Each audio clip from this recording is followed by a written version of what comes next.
The 2-1. Lindor towards right center field. This one is back. It is gone! Grand slam! And Lindor puts the Mets on top. The biggest swing of the season for New York. 3-second differential. Shot clock, game clock. Shot clock down to 5. Here's Towns from 3. It's gone!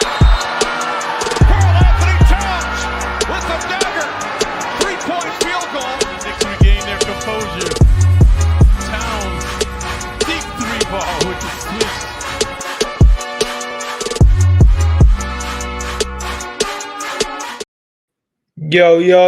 Yo. What's going on, Knicks Nation? It is your boy David from Top Bunk Sports, and I'm here with another post-game reaction. Man, the Knicks, another dominant win. Started the first quarter kind of slow. I mean, both teams did. The pace was kind of, guys couldn't really score consistently. The pace was kind of slow. Like I said, it was just one of those things where throughout the game, they would eventually find their stride and then attack from there. You had a lot of situations where the Knicks were just creating turnovers. I think that's one of the things where we could talk about the Knicks in terms of having to clean up a lot of things. And I would say the turnover is what's killing them the most. They just create stupid turnovers, whether it's, off of passes, turnovers on defense. Like those are turnovers that you could just look at and be like, yo, y'all could clean that up. Like there's no need to create those turnovers and kind of hurt yourself. So I think they need to just be better with, when it comes to turnovers. But other than that, they've been sufficient. 4 games in a row now. They destroyed the Toronto. I wouldn't say destroy. They looked like they were going to destroy them, and then obviously they let a 20-point lead go down to 14, and then from there they were able to kind of clean it up the last 3 minutes of the fourth quarter and end it on a 139 to 125 win. Here are your players of the game. Those are free points.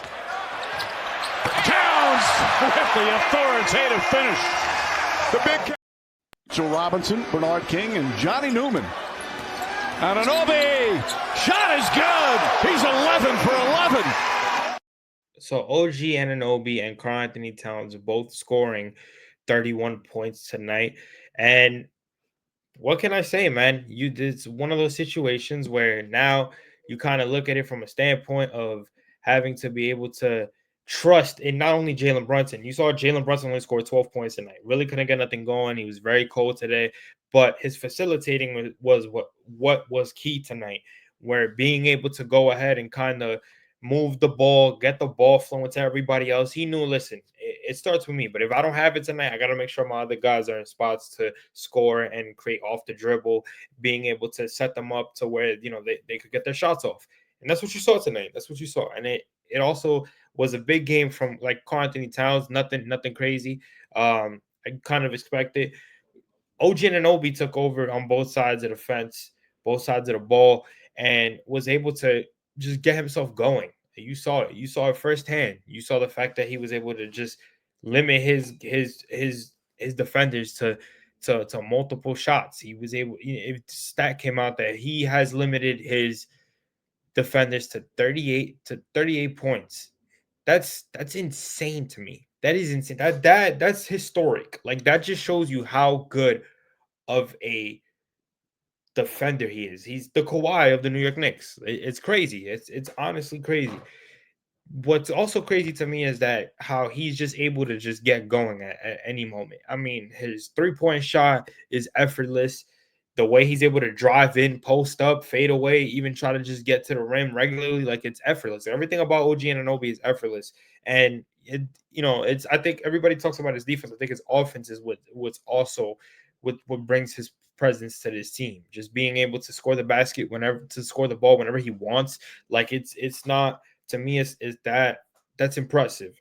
So, when you have stuff like that and you have players like that, again, he's under a big contract, but you get the best. The Knicks knew what they were doing when they gave him that contract. You get the best out of these players, right? So the Knicks shot 59.3% from the field. They made 51 out of 86 shots. They shot 17 of 37 from 3. That's 45.9%. 20 of 29 free throws were made. That's 69.0%.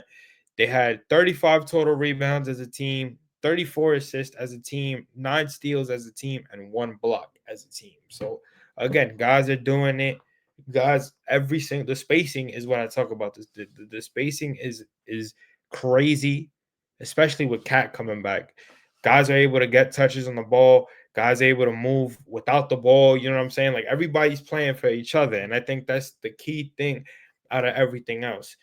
You also have a situation where guys are talking. Guys are you see on the court. Guys are talking to each other.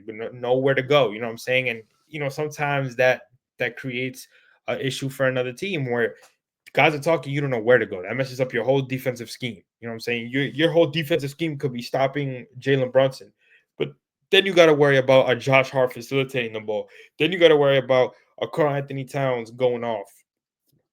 Excuse me. You know what I'm saying? Like there's different elements to to to the Knicks, and I just think it's key tonight. The Knicks shot Cameron Payne is another one who went crazy tonight. Cameron Payne has been one of those guys where I don't think I've spoken about him enough. Where Cameron Payne is, you get to a certain point where you're like, yo, we need guys like this. He again is an animal on defense, but he shoots the ball really well. And mind you, he's annoyed Knicks fans for so long because he's been on so many teams. I mean, he's played with the Phoenix Suns. Remember, he was on the 76ers last year. Like, he's just that annoying guy that you don't want to deal with. And I'm glad to have him. Like, I didn't realize how big of an impact he would have until he started playing with us this year. And I was like, damn, like, I really want the Knicks to bring this dude back. Like, if this is who he is, I want them to bring him back.